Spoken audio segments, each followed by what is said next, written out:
On our last episode, we were docked in Lockport at Lock 35. So the next day, we went through Lock 34 and 35, which is a total lift of 49 feet. It was really cool for my first time being in a lock. Definitely an awesome experience. The beginning of the Erie Canal, there's not a whole lot to see necessarily. There are some towns along the way. You see people jogging, walking their dog, biking, plenty of gates to go through, bridges. Yes, and we still continue to have beautiful weather up to this point. So the trip has been great. It's great to be off the Great Lakes in a more controlled environment, and so far, so good. In terms of going through locks, basically, once you pull up to a lock, you'll see a green light or a red light, and you'll contact the lock master on the radio. The Erie Canal uses Marine Channel 13, so we just stay on that to communicate with other boaters and the lock masters. So when we're approaching the lock, if it's red, we'll just go ahead and let them know that Bellissimo is waiting for their next lift while they prepare the lock. Sometimes it's a green light when we arrive, and so we just make sure it's okay to go through, and motor on in. When we motor in, Chad has thrusters, so he can maneuver us over to the wall, where I grab a line, usually near the stern, and he goes up to the bow and grabs a line there as well. And that's to keep us close to the wall, so we're not bouncing all around within the lock.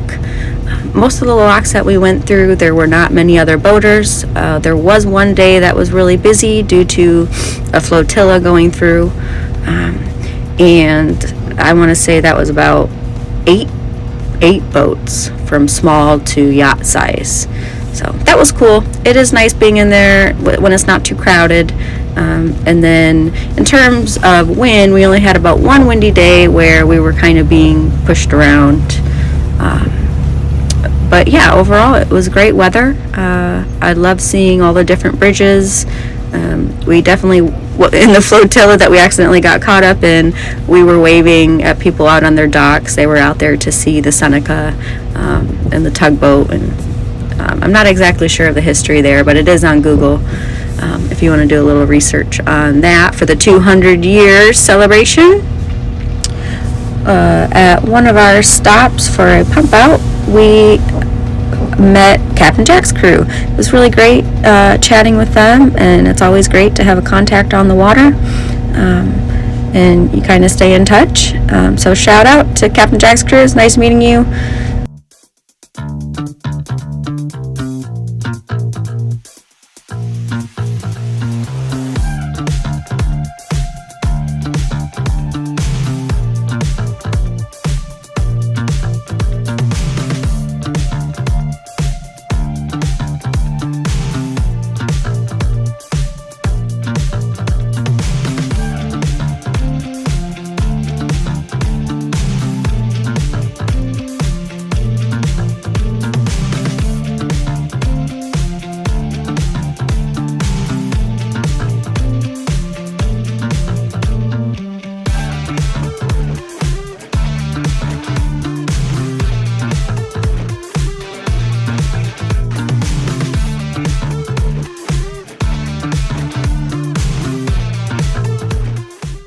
So the duration to get through each individual lock varies.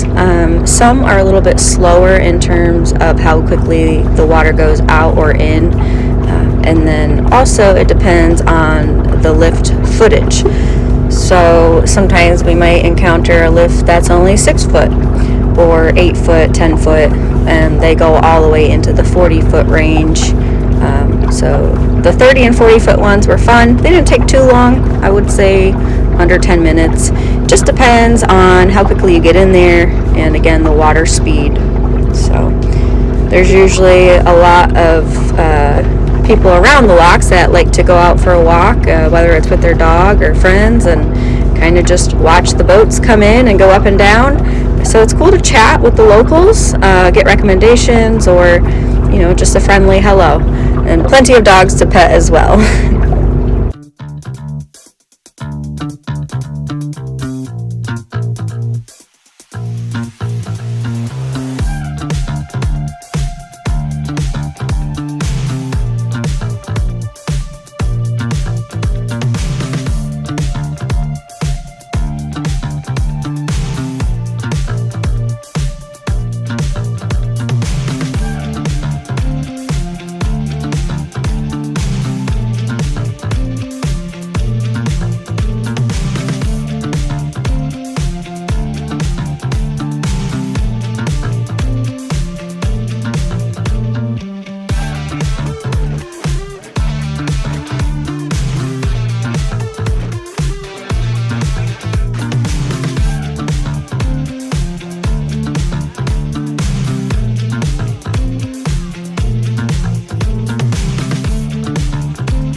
Lockmaster.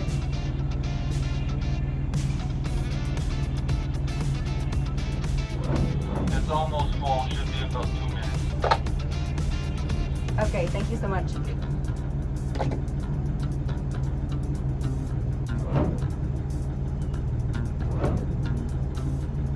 About 2 minutes.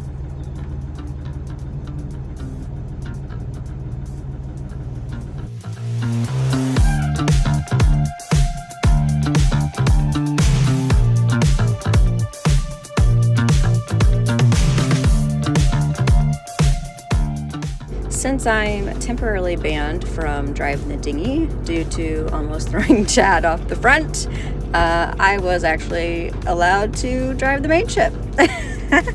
No, we had a great day with Chad teaching me how to drive into the lock and position it against the side. So that was really cool to learn. We found that northern New York is beautiful. We saw about 6 bald eagles, one of which Chad saw and I did not, but lots of wildlife. But yeah, overall, the fall colors weren't in full bloom, but there was a lot of farmland and corn. So if you know me, that was wonderful. So it was just lock after lock after lock.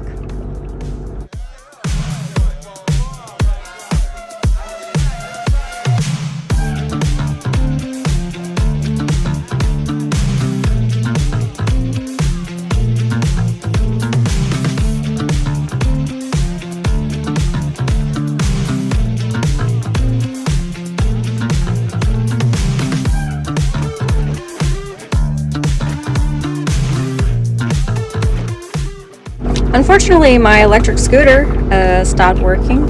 It would not turn on. Later we found it was due to some corrosion there at the power button. So we have a new kit waiting for us in Waterford. We will see what we can do.